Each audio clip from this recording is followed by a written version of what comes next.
Evangelho de Mateus, capítulo 20, do verso 20 até o verso 23.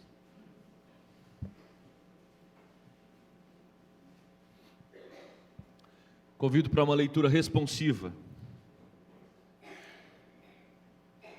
Então se chegou a ele a mulher de Zebedeu com seus filhos e, adorando-o, pediu-lhe um favor.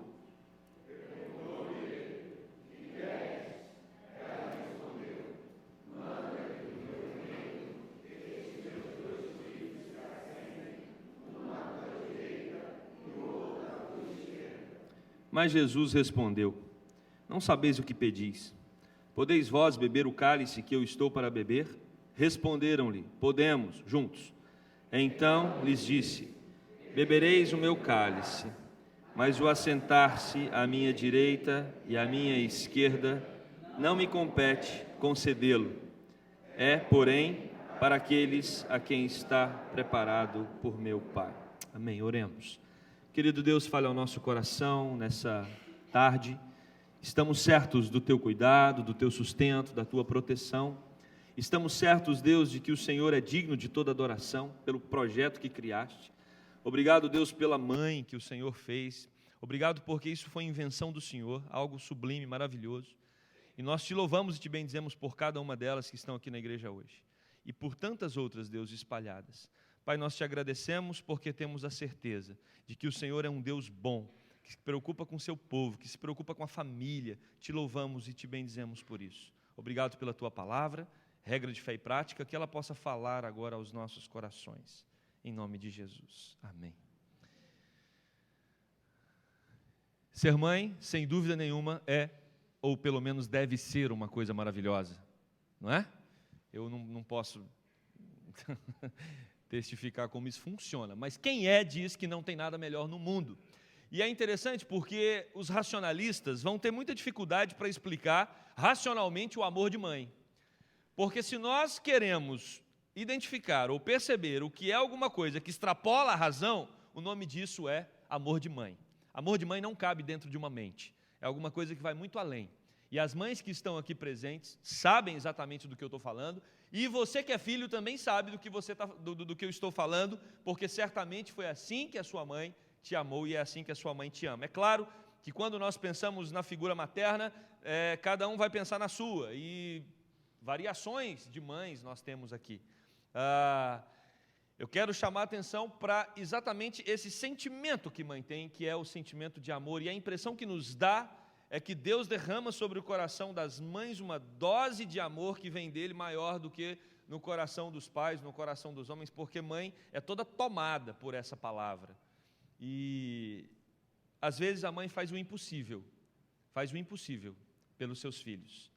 Extrapola qualquer limitação humana.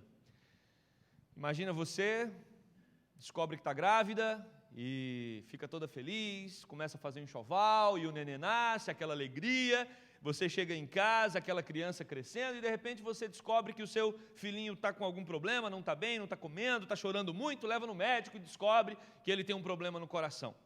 E aí você pergunta para o médico como vamos proceder no tratamento, ele explica, precisa fazer alguns exames e tal, e descobre que só há uma solução para o seu filho, e a solução é um transplante de coração. E você então certamente fica desesperada com seu marido, preocupados, coloca isso em oração diante de Deus e volta para casa, e o médico diz, vai ter que esperar um coração compatível para a criança.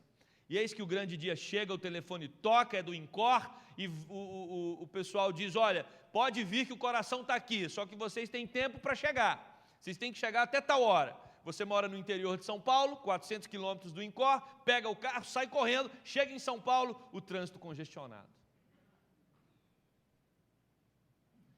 E o médico, ou o pessoal, a equipe liga e diz, olha, só tem mais uma hora, se não chegar, esse coração não vai poder ser aproveitado. O que você como mãe faria? Eu vou dizer o que fez a mãe do Murilo, lá em São Paulo. Ligou para a polícia militar, falou, eu preciso do Águia, do helicóptero, da polícia militar. Porque eu tenho uma hora para chegar até o INCOR, não vou conseguir de carro, por favor, mande o helicóptero. E o helicóptero chegou, pegou a mãe e a criança, levaram para o INCOR, deu tempo, ele fez o transplante, está bem. Mas isso acontece porque tem um elemento chamado mãe, que extrapola completamente a limitação e vai além do que as circunstâncias podem estabelecer para ela. Nós louvamos de todo o coração a vida de todas as mães. E talvez você fale assim, pastor, mas eu não tive uma mãe que foi tudo isso não.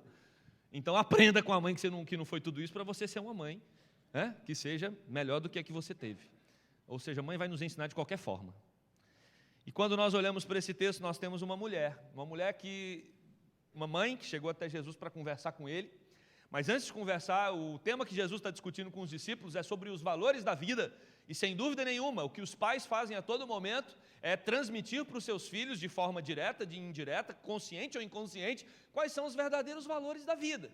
E Jesus, preocupado com seus discípulos, está dizendo para eles, olha, muito cuidado, porque vocês não podem correr, isso está no capítulo 19 de Mateus, vocês não podem focar nas riquezas dessa terra, porque as riquezas dessa terra, quem dá atenção para elas, não vai herdar o reino dos céus. Quem ama as riquezas não pode amar a Deus. E os discípulos então perguntam para Jesus, mas quem então vai herdar o reino dos céus?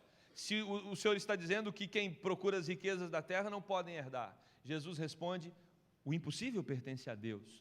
Mas Jesus também ensina para os discípulos que eles devem entender que os últimos serão os primeiros. Ou seja, ou você valoriza as coisas do mundo, ou você valoriza as coisas dos céus. Se você valorizar as coisas dos céus e ter o reino eterno como prioridade na sua vida, as coisas do mundo não serão prioridade na sua vida. Você tem que estabelecer a quem você vai querer seguir e quem você vai querer obedecer. Você tem que escolher a que você vai se submeter.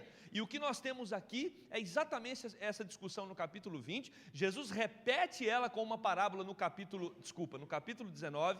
No capítulo 20, Jesus repete essa mesma lição com uma parábola, e tanto no capítulo 19 quanto no 20, Jesus enfatiza dizendo, aqueles que querem ser os primeiros vão ser os últimos, e aqueles que se colocam como últimos serão os primeiros. E depois Jesus fala da morte dele, e da sua ressurreição, dizendo, explicando o seguinte, eu vou morrer, ou seja, morte é para aqueles que estão no último lugar. A pior coisa que pode acontecer na vida é alguém morrer.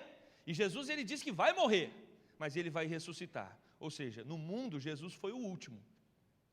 Porque ninguém enfrentou inocentemente uma morte tão humilhante, tão desprezível quanto a de Jesus. Mas ele foi o primeiro a ressuscitar. Por isso, ele é o primogênito da ressurreição, garantindo para todos aqueles que creem no seu nome que também um dia ressuscitarão pelo poder da ressurreição de Jesus Cristo. Então Jesus, ele se coloca como o último, e antes de fechar o seu ministério, ele lava os pés dos discípulos, dizendo claramente isto, nós não estamos nesse mundo buscando a glória dessa terra, mas nós precisamos focar numa glória eterna. Meus amados, falando sobre esse tema, no meio da discussão, logo depois, chega uma mãe piedosa, uma mãe crente, uma mãe que sabe que Jesus é o Messias, até porque ela é tia de Jesus, ela é irmã de Maria, provavelmente, dizem os comentaristas, é Salomé, mãe de Tiago e João, 2 dos discípulos de Jesus, e esses discípulos, claro, se ela é tia de Jesus, esses discípulos são primos de Jesus, e essa mulher Salomé é uma mulher toda envolvida com o ministério de Cristo. Certamente quando Maria ficou grávida, mesmo estando virgem, Salomé, a irmã de Maria, acompanhou toda aquela situação. Salomé, Mateus 27 vai falar sobre isso, João 19 e 25 também vai falar sobre isso, mostrando que Salomé acompanhou todo o ministério de Jesus, porque ela sabia que Jesus era o Filho de Deus. E essa mulher, ela agora se achega diante de Jesus, e ela se achega diante de Jesus para fazer um pedido. Por isso eu quero propor o seguinte tema, para pensarmos nele hoje, a intercessão de uma mãe. Mãe que ama, é mãe que ora. Mãe que ama, coloca os seus filhos na presença de Deus. E nós vamos tratar aqui da intercessão de uma mãe. Uma mãe, quando ora, ela precisa saber a quem está se dirigindo. Mamãe querida, quando você for colocar o seu filho na presença de Deus, você tem que se achegar diante desse Deus com a mesma postura que Salomé chegou. E o texto vai nos ensinar que Salomé se aproxima de Jesus. Naquela época, uma mulher não podia se aproximar de um homem. Agora, era tia, era mãe de 2 discípulos, e ela tem livre acesso à presença de Jesus, e ela, quando chega para Jesus, isso demonstra claramente que Jesus era alguém que acolhia e alguém que amava. Jesus estava interessado naquilo que Salomé tinha para falar. E se você olhar bem nos evangelhos, Jesus Cristo não faz acepção de pessoas. Jesus Cristo dava atenção para crianças, para jovens, para adultos. Jesus Cristo falava com ricos, com pobres. Jesus Cristo estava pronto para atender a todas as pessoas. E é claro que se sua tia quer falar com ele, ele vai atendê-la, até porque ela o reconhecia como Senhor e Salvador. E é isso que nós também aprendemos nesse texto. Uma mãe, quando vai orar pelo seu filho, ela precisa entender que Jesus está pronto para ouvir as suas orações. Acredite, Jesus tem interesse no seu filho também. Jesus quer acolher você, Jesus quer acobertar você de amor e proteção, e é isso que ele faz aqui nesse texto, quando ele recebe Salomé. Mas é interessante que Salomé também, ela não apenas se achega como uma tia, mas ela se prostra, porque ela reconhece que Jesus Cristo é Deus, e por isso ela o adora. Mãe, quando você for orar, quando você for colocar o seu filho diante de Deus, você precisa se prostrar diante de Deus. Você precisa se prostrar diante daquele que é o Senhor dos céus e da terra. Fazendo isso, você também vai ensinar o seu filho, a sua filha, quanto a essa figura divina que é o Deus Todo-Poderoso, que ela também reconhece. Quando ela diz para Jesus, manda aqui no teu reino, manda aqui declara, determina, porque Salomé sabe que quem dá as ordens é o próprio Jesus, porque no ministério de Jesus, Jesus diz para o coxo, levanta e anda, e ele levantava imediatamente. Jesus dizia para o mar, aquieta-te mar, e o mar se aquietava. Então Salomé sabia que a palavra de Jesus era uma palavra poderosa, e quando Jesus fala as coisas acontecem. Não só as mães, mas também todos nós precisamos recorrer a Deus, entendendo que Ele é digno de toda adoração, entendendo que Ele é Senhor sobre todas as coisas, entendendo que nós devemos nos humilhar diante dEle, como essa mulher fez. Meus amados, ela também tinha uma estrutura teológica a respeito do reino de Jesus, que ela aprendeu do próprio Jesus. Provavelmente o texto do capítulo anterior, Mateus 19, verso 28, que diz assim, Jesus respondeu, quando os discípulos estão lá na discussão com Jesus, Jesus falando que dificilmente um rico entraria no reino dos céus, mas depois Jesus fala, os impossíveis pertencem a Deus. Os discípulos, Pedro, no caso, representando os discípulos, vira para Jesus e diz, bom Jesus, e nós que largamos tudo por causa de você? Né? Jesus responde para Pedro, em verdade vos digo que vós, os que me seguistes, quando na regeneração o Filho do Homem se assentar no trono da sua glória, também vos assentareis em 12 tronos para julgar as 12 tribos de Israel. Uma mãe, quando ela intercede pelo seu filho, a oração dela precisa estar envolvida desse ponto fundamental da nossa teologia. Nós somos herdeiros de uma vida eterna. E não tem coisa melhor para você deixar para as suas crianças, ou se os seus filhos já são grandes, do que os ensinamentos do reino de Deus. E essa mulher estava envolvida com esse ensinamento. Nós, quando nos recorremos a Deus, precisamos saber quem Ele é, precisamos entender o seu poder e também precisamos conhecer a mensagem que Ele deixou nas Escrituras para nós. Assim que você deve, mãe, recorrer ao seu Senhor quando você orar. E é interessante que a oração de Salomé, ela acompanha a estrutura da oração do Pai Nosso que Jesus ensina lá em Mateus 6. Quando orardes, e aí Jesus ensina a oração do Pai Nosso, o primeiro bloco é um bloco de adoração, e depois então vem um pedido. E Salomé acompanha exatamente essa estrutura. Primeiro ela se prostra, ela reconhece que Ele é Senhor, que Ele é Deus, ela adora e depois ela faz o seu pedido. Em segundo lugar, então, uma mãe, quando ora, ela precisa saber o que pedir. Em primeiro lugar, saber a quem ela está se dirigindo. Em segundo lugar, saber o que pedir. E aqui, mãe, é onde você precisa estar afinada com Deus. É aqui que você precisa ter intimidade com o Todo-Poderoso, para você não incorrer no mesmo erro de Salomé. Salomé, ela, quando chega, Jesus prontamente diz para ela, o que queres? Sempre quando nós pedimos, vamos em direção a Deus para pedir alguma coisa, você pode ter certeza que você não está entrando num monólogo, é um diálogo. Se você fala, Jesus, eu estou precisando de algo, Ele vai responder, o que você quer? E Jesus responde para Salomé, o que queres? E aí nós temos um problema, porque Salomé, ela pede para Jesus que os seus filhos se assentem em lugar de honra no reino. O pedido de Salomé é para que seus filhos se destaquem diante dos outros. E olha que interessante o raciocínio. Até por dedução, Salomé tem um pouco de lógica, faz sentido o que ela está falando. Primeiro, eles são primos de Jesus, então só por ser primo, né, já cabe ali um cargozinho especial, né? Mas além de primo, eles são discípulos de Jesus, aumentou a probabilidade. Dos discípulos, eles pertencem ao grupo dos mais íntimos. Quais são os 3 discípulos mais íntimos? Pedro, Tiago e João. O que eles estão fazendo aqui? Só tirando Pedro da jogada. É só isso. Tanto que o texto, quando segue, a partir do versículo 24, vai dizer que os discípulos ficaram enfurecidos com isso. E claro, Pedro, como a gente bem conhece o temperamento do rapaz, provavelmente foi quem inflou os discípulos para ficarem enfurecidos com essa estratégia de Salomé. Mas isso, o que Salomé está pedindo para Jesus, já veio acordado de casa. Os 2 filhos estavam do lado dela. E o que ela está pedindo para Jesus é que os filhos dela sejam dignos de honra, que os filhos dela se destaquem diante dos outros. E às vezes essa tem sido a oração de muitas mães. Jesus acabou de dizer que aquele que quer ser o primeiro tem que ser o último, e nós temos uma mãe vindo até Jesus com todo o ritual litúrgico que deve ser, adorando, reconhecendo que Ele é Deus, mas pedindo para que Jesus coloque os filhos dela como se fossem os primeiros. Cuidado quando a sua oração vai contra o Evangelho. E aqui cabe uma pergunta: pelo que você tem orado quanto aos seus filhos? Para que eles sejam bem-sucedidos? Para que eles ocupem posições estratégicas na sociedade? Para que eles ocupem cadeiras especiais? Ou simplesmente para que eles sejam homens e mulheres piedosos, que amem a Jesus de todo o coração?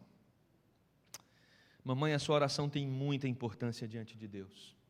É o seu papel interceder pelo seu filho, mas você tem que pedir a coisa certa. E Salomé está nos ensinando como não pedir. Como não pedir. Ela está sendo sincera. Ela só quer que Jesus seja justo, na perspectiva dela. É primo, faz parte do grupo mais íntimo. O problema é a confusão dos valores. A dificuldade dela entender que no reino de Deus as coisas não funcionam com a matemática do mundo. E às vezes nós oramos, e aí podemos estender isso não só para as mães, mas os pais, e até nos nossos pedidos individuais, nós oramos para que Deus nos abençoe com as coisas que vão contra o próprio Deus, ou com valores que contrariam os valores de Deus, e nós insistimos para que Deus nos abençoe com essas coisas, e Deus está dizendo, mas você está pedindo a coisa errada. O pedido está tomado por alguma coisa que vai contra a lei de Deus e contraria tudo que Jesus havia ensinado.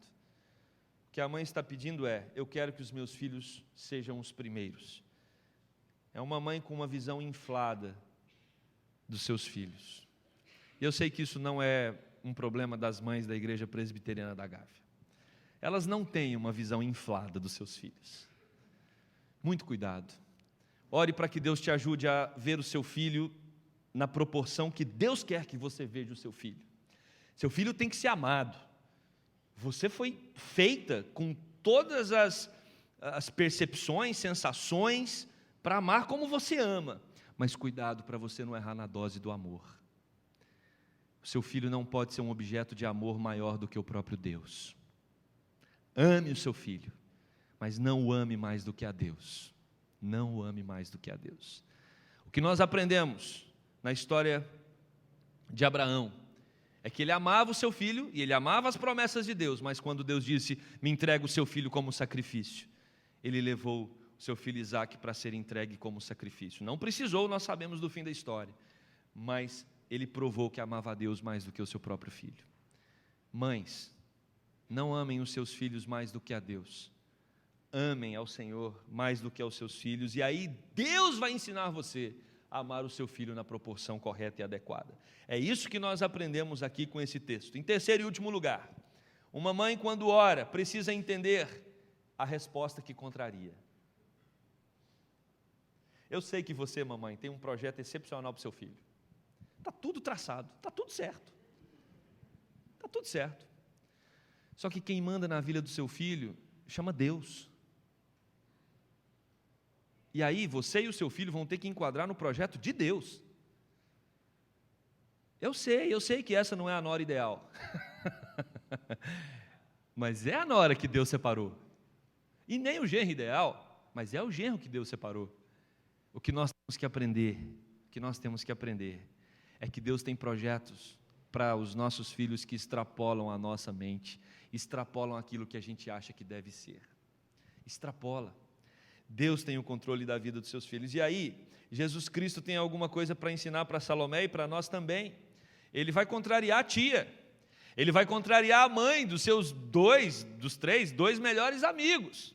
Ele vai dizer para Salomé: Salomé, eu não sei se os seus filhos vão sentar à minha direita e à minha esquerda. O que eu sei é que seus filhos vão sofrer. Vocês estão preparados para sofrer comigo, para tomar do meu cálice? Jesus pergunta para eles, e prontamente o que eles respondem? Estamos, Jesus, vamos sofrer com você, desde que a gente senta à direita e à esquerda. Estamos prontos para esse projeto. Jesus, ok, o sofrimento eu garanto. Quanto a sentar à minha direita e à minha esquerda, não pertence a mim. Eu sei que, mamãe, você nunca orou para que Deus mandasse sofrimento para o seu filho, e nem quero que você faça isso. Mas você precisa preparar o seu filho para as tribulações da vida. Você precisa preparar o seu filho para os inimigos que ele vai ter na caminhada cristã, e não são poucos. Deus me deu o privilégio de trabalhar com jovens e adolescentes, eu sei o quanto esses meninos sofrem para viver a fé em Cristo Jesus. O quanto eles são zombados, criticados, na faculdade, no colégio. O preço que eles pagam para crer que Deus criou todas as coisas. O preço que eles pagam para crer que Jesus morreu e ressuscitou dentre os mortos. E eu quero dizer para os nossos queridos jovens e adolescentes, é só o começo, a tendência é piorar. Porque para nós que somos adultos, já estamos inseridos no mercado de trabalho, sabemos o que significa você ser uma pessoa honesta, falar a verdade, cumprir com todos os seus deveres para com o Estado. Isso tem um custo, porque esse mundo não gosta da gente, esse mundo não nos quer, esse mundo nos expurga dele. Mas eu quero dizer para você, que essa mãe veio pedindo glória para o seu filho e Jesus está oferecendo sofrimento. Prepara o seu filho para viver a fé cristã acima de todas as coisas. E é interessante que prontamente aqueles 2 discípulos responderam: Jesus, nós sofreremos com você. E Jesus, ok. Poucos dias depois, Jesus estava começando a sua via crucis, seu momento mais tenso. Ele vai para o Getsemane, Jesus está deprimido, arrasado, arrebentado, transpirando gotas de sangue, tamanha tensão que ele está vivendo. E aí agora ele precisa desses amigos que querem sentar à sua direita e à sua esquerda, e ele fala para eles: vamos ali orar comigo. E quando eles vão orar com Jesus, estão ali separados, Pedro, Tiago, João e Jesus. Jesus se retira um pouco para orar sozinho. Quando ele volta, os amigos estão clamando e dizendo: Senhor Deus, ajude Cristo nesse... Não, estão dormindo. Estão dormindo. Nós estamos prontos para sofrer com você. Não tem coisa pior do que alguém desesperado e o indivíduo lá dormindo. Me lembro quando a Isabela foi fazer uma cirurgia. Simples, mais ou menos simples. E ela falou: meu bem, você dorme comigo aqui no hospital? Eu falei: claro, estou pronto. Mas dormi mesmo. Acordei com ela chacoalhando a cama toda, dizendo: pelo amor de Deus, preciso ir no banheiro. Aí o meu bem, por que você não me chamou antes? Porque você não ouvia. Não tem coisa pior do que alguém dormir tranquilo enquanto você está desesperado. E os discípulos dormiam tranquilos, enquanto Jesus estava desesperado. Falaram da boca para fora, mas quando o Espírito Santo de Deus foi derramado, esses homens receberam o poder do alto.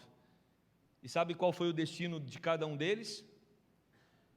Tiago foi martirizado, morreu por causa de Jesus. Recebeu o cálice que Jesus falou que ele receberia. E João ficou preso na ilha de Patmos, já com mais de 90 anos. O que Jesus disse se cumpriu. Eles beberam cálice. Mas nós não sabemos se um vai sentar à direita e outro à esquerda. Vamos chegar no céu para saber disso, o que deu no final. Mas o que aquela mãe pediu, ela não recebeu. Mas essa mãe viu em Jesus Cristo, uma palavra verdadeira, uma palavra sincera, uma palavra que dizia para ela: Salomé, você está olhando na perspectiva equivocada. Você tem que olhar para os seus filhos e prepará-los para que eles sejam homens que suportem as tribulações nesse mundo. Mamãe, prepare os seus filhos para que eles amem a Jesus sobre todas as coisas.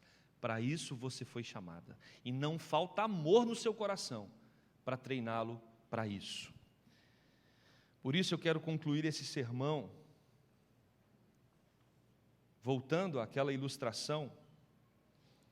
Uma mãe, ela consegue ligar para a PM no desespero e dizer: mande um helicóptero, meu filho tem 1 hora, porque o amor dela faz ela se mover, extrapolar os limites da razão.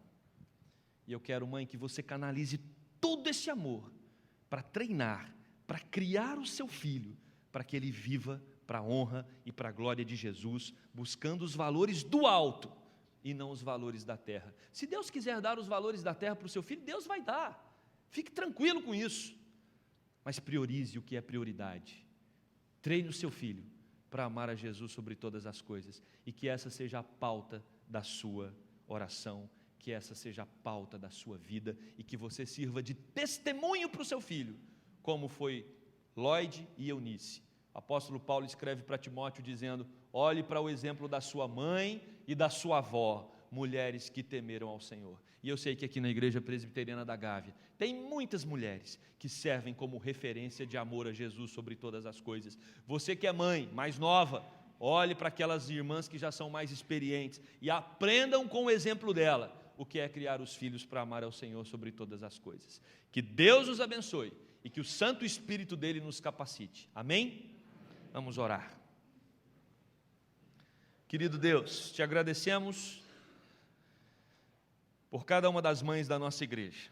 Te agradecemos pelo exemplo de Salomé, uma mulher temente, uma mulher que reconhece Cristo como Senhor, como Deus, como poderoso, mas que naquele momento tinha focado nos valores dessa terra. Tenha misericórdia das mães que estão aqui e ajude-as, Deus, a focar nos valores eternos. E que esta seja a pauta das orações de cada uma delas, que elas intercedam para que os seus filhos tenham condições e resistência de viver uma vida de santidade num mundo tão hostil, num mundo que ataca com tanta veemência aqueles que professam a salvação em Cristo Jesus. Que o Senhor as capacite, que o Senhor as abençoe, e que o Senhor também abençoe cada um de nós, que possamos focar nos valores eternos e não nos prender às coisas dessa terra. Oramos assim no nome de Jesus. Amém.